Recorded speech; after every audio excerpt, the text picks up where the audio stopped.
Vous aimez l'histoire juive ? Retrouvez Liana Gurfinkel dans Un jour notre histoire sur Studio Kalita, c'est tous les matins, pour découvrir ensemble les événements et les personnages qui ont fait notre histoire. Liana, Boker Tov. Boker Tov, Daniel. Alors, de quoi allons-nous parler ce matin ? Vous m'entendez ? Oui, moi je vous entends. Parce que moi je m'entends pas du tout. Mais oui, nous vous entendons. Bon. Alors voilà, l'important c'est que vous m'entendez.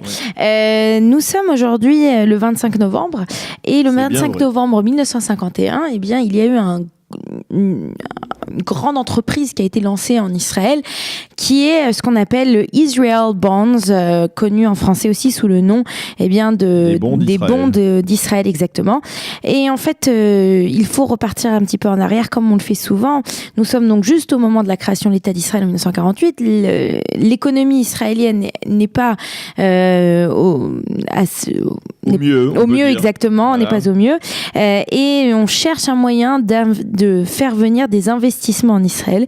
Et c'est à ce moment-là que Ben Gurion, entre autres, a l'idée de créer cette société de Israel Bonds qui a pour but de lever des fonds, en particulier aux États-Unis et au Canada. Alors, il faut dire qu'au départ, quand donc en 1951, le programme est lancé, on pense en les premières années pouvoir recueillir 25 millions de dollars de l'époque. Alors 25 millions de dollars de l'époque, vous savez ce que ça ferait aujourd'hui en dollars, une petite idée, Daniel ? Non, très peu.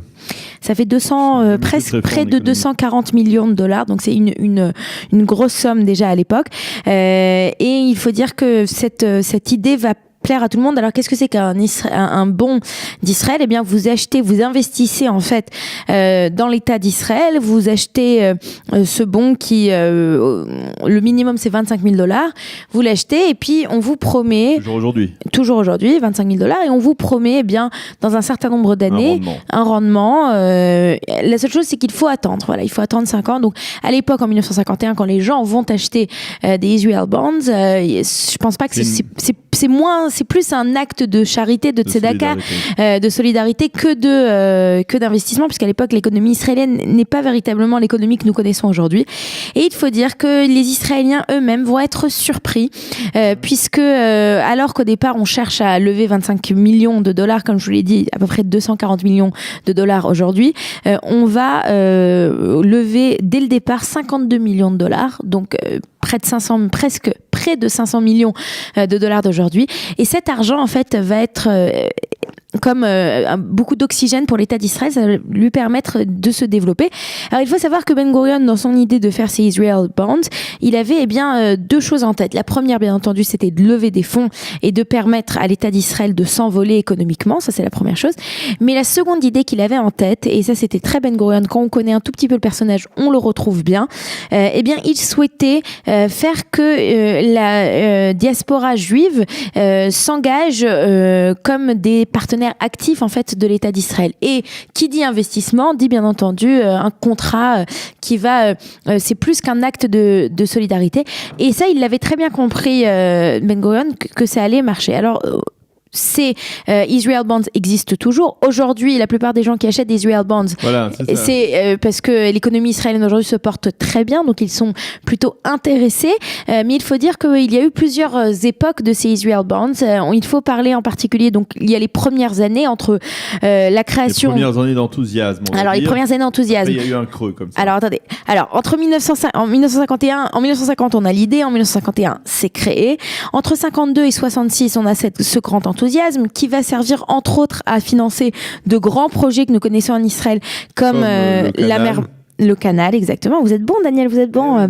En fait, je devrais faire un jour notre histoire, ça va être trivia avec Daniel, et on verrait si vous réussissez à répondre à toutes mes questions. Et on a aussi les chantiers de la mer Morte qui sont quand même dans l'industrie israélienne, ce sont des pionniers de l'industrie israélienne. Et puis ensuite, entre 1967 et 1992, il faut parler de 3 dates, la date de 67, la date de 73 et la date de 91, qui sont 3 dates de crise, n'est-ce pas ?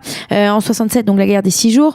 la guerre de Kippour en 1973 et enfin en 1991 au moment de la crise de la guerre du Golfe.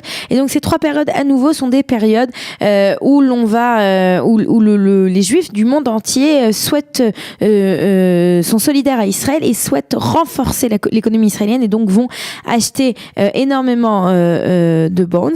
Et puis depuis 1993, on a une économie qui va de mieux en mieux. Et alors depuis 1993, il faut dire que tous les ans, on vend pour plus d'1 milliard de dollars de bonds. Je ne sais pas si vous imaginez, c'est quand même beaucoup d'argent. Et ces bonds, voilà, ces bonds continuent. Et donc ce que j'ai dit un peu plus tôt, je me suis tout petit peu trompée.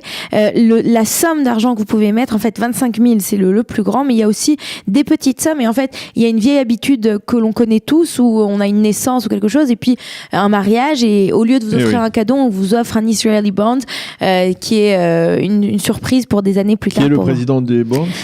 Israël Maimon, qui était l'ancien directeur de cabinet et de Sharon et de Ehud Olmert. Voilà, c'est lui aujourd'hui qui est à la tête depuis 2016, à la tête du bond. Eh bien, merci beaucoup Eliana pour cette chronique. Un jour, notre histoire consacrée aux bonds d'Israël. Nous allons tout de suite passer à la revue de la presse après un jingle. Vous aimez l'histoire juive ? Retrouvez Liana Gurfinkel dans Un jour notre histoire sur Studio Kalita, c'est tous les matins, pour découvrir ensemble les événements et les personnages qui ont fait notre histoire.